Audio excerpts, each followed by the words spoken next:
viewers, welcome back to this career segment of the Mrs. Amma Show.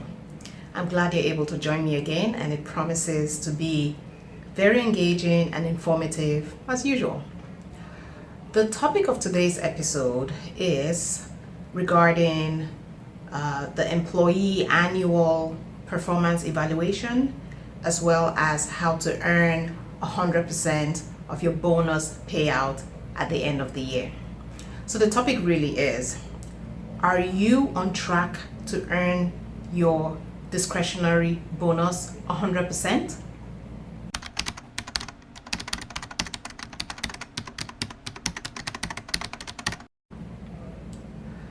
Most companies, more than likely, you have a formal policy in place at the beginning of the year where employees or staff have a sit down with their managers or supervisors, and the purpose of that forum really is for both of them to come together to discuss goals and expectations set for the employee.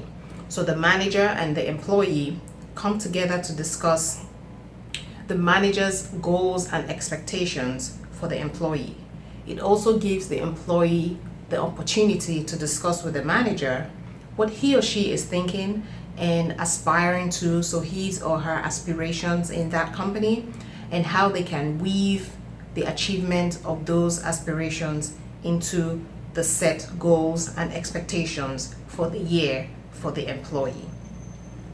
Now, every year the company goes through a formal budgeting process. Yes, even companies, actually more so companies, budget. They believe in budgets just like I do. It is key. It's a key tool. You cannot plan without budgets. I mean, I don't see how anyone is able to run a household or run a company or small business without having a budget. So now that said, every year the company puts together a budget for the year. It budgets total revenues they expect to come in just based on the nature of the business of the company. They also go ahead and budget total expenses they expect to incur throughout the year.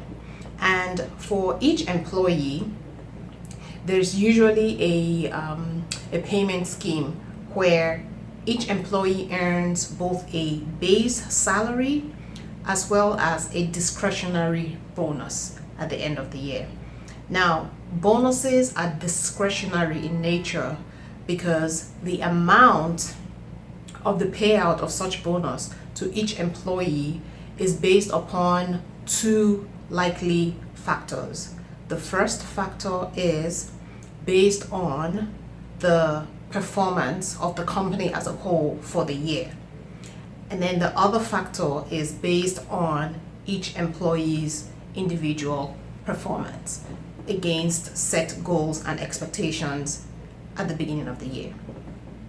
So once a company puts together a budget and puts in what it's budgeted pretty much to pay out in bonuses, the rest is really up to us employees, or you employees, to ensure that you earn 100% of that budgeted amount.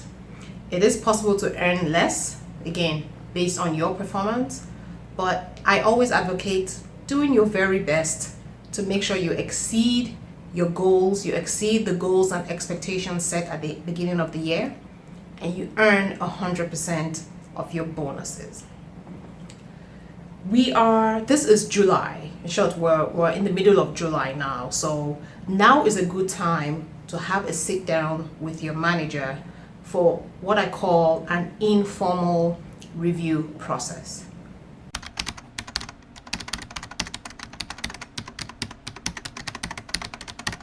Most companies would typically have a formal annual performance review process, and that's usually at the end of the year. So the month of October through December are typically busy periods for such annual performance reviews and evaluations.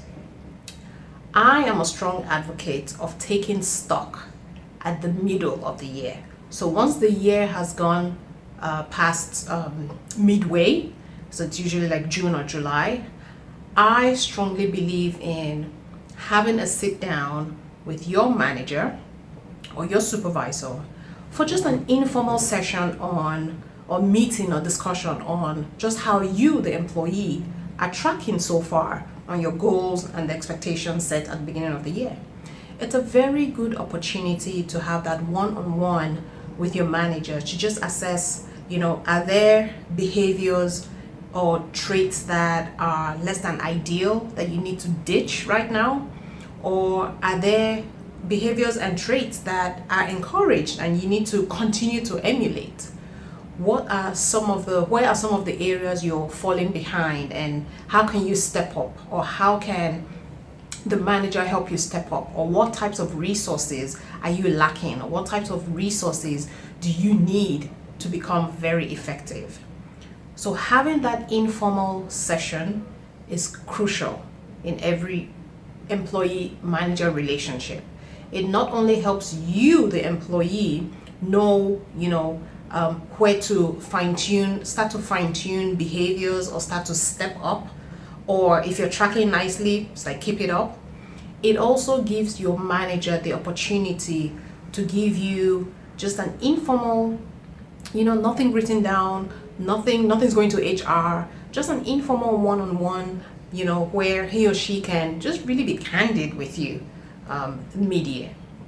So having that informal session with your manager is strongly encouraged. Have a sit down. It doesn't have to be super elaborate. It could be maybe 30 minutes. You could just have a 30-minute coffee break, or 30-minute lunch, and have that interaction. It is key, though, that you go prepared to that meeting. You want to go prepared with your questions. You want it to be a very productive session. And for it to be productive, you need to go prepared.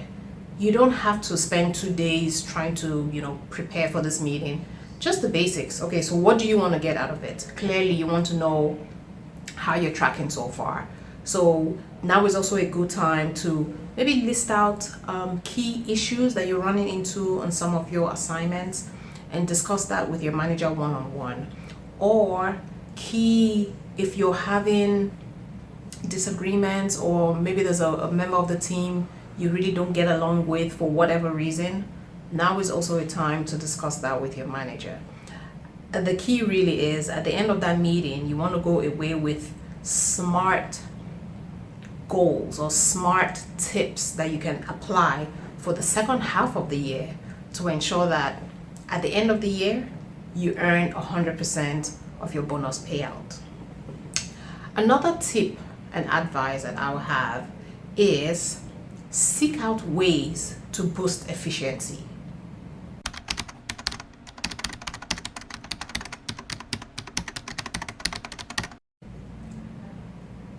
Take a step back and take a look at your current processes. So if there's a task you currently perform, or if there's some tasks or processes you currently perform, take a step back to review the process and ask yourself, are there ways you can boost efficiency in this task? What are some of the bottlenecks in the process? So I'll give an example here. If you are an accounting analyst and you work in an accounting department of a company, pick any company, it doesn't matter, and hypothetically you are tasked every month as part of month-end closing, you are in charge of performing bank reconciliations. And let's just assume it hypothetically takes you, call it a day, to perform and complete your bank reconciliations. Take a step back and review the process it takes you to perform bank reconciliations and ask yourself, is there a way to make it more efficient?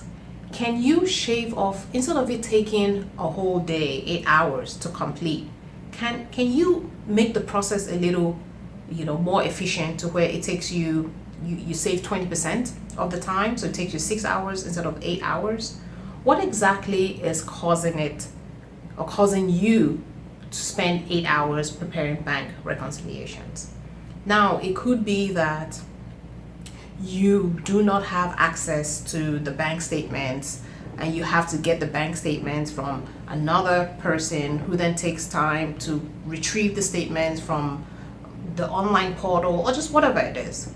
So one way is you could take a step back, you could go talk to your supervisor during the meeting, the informal review process, and maybe request for access, for read-only online access yourself, where you could retrieve the bank statement yourself and you don't have to rely on waiting on another person to get to it, to retrieve it, and then send them to you. Maybe you just go do them yourself. That way you have access to the bank statement and you can perform the bank reconciliations and maybe shave off, like I said, 20% or 25% of the time. So that is just one way. There are tons of examples. If you just take a step back and review your current process, it doesn't matter where you work, it doesn't matter what role you're in, it doesn't matter what level you're on, there's always room for improvement. Another tip that I would give is be proactive.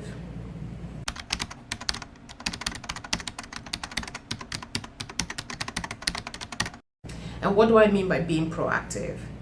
Keep your eyes and your ears peeled to the ground for any new opportunity that comes up. So this month, maybe tell your manager that you want to be in charge with putting together the management report that goes out to the C-level executives. Take charge. Or at a meeting, your manager informs the team that there's going to be a new assignment coming up next week, and XYZ are going to be the points for the assignment. Volunteer to be the lead on this next assignment. It goes a long way. It just shows you're being proactive. You're being proactive in your career development. You're taking charge of your career development. If there's anything, just ask yourself, is there anything you can do to make your manager's life a little easier? To put a smile on your manager's face? To just really make your manager's tasks, take a task off his or her plate, or make a task a little less arduous. It would go a long way. He or she will recognize that and would remember. So again, this is mid-year now. We're in July. Actually, we're right in the middle of July, so the year is almost, it's more than halfway gone. Sit down, take stock of where you are. Take stock of where you are vis-a-vis the set goals and aspirations that you and your manager set at the beginning of the year, and make sure you are tracking nicely. Make sure that at the end of the year, not only do you ace your annual performance evaluation, you also earn 100% of the budgeted discretionary bonus for you. That is the goal. So thank you for watching today's episode of the Mrs. Amma Show career segment. I hope that I've provided useful tips on how to empower you to make sure that you're not leaving bonuses on the table. You're earning 100% of the bonus. I mean, who likes to leave money on the table? Don't leave money on the table. If the company has already budgeted for it, go ahead and earn that budgeted amount. So until the next episode of the Mrs. Amma Show, I say go forth, conquer, earn your 100% bonus. You stay well.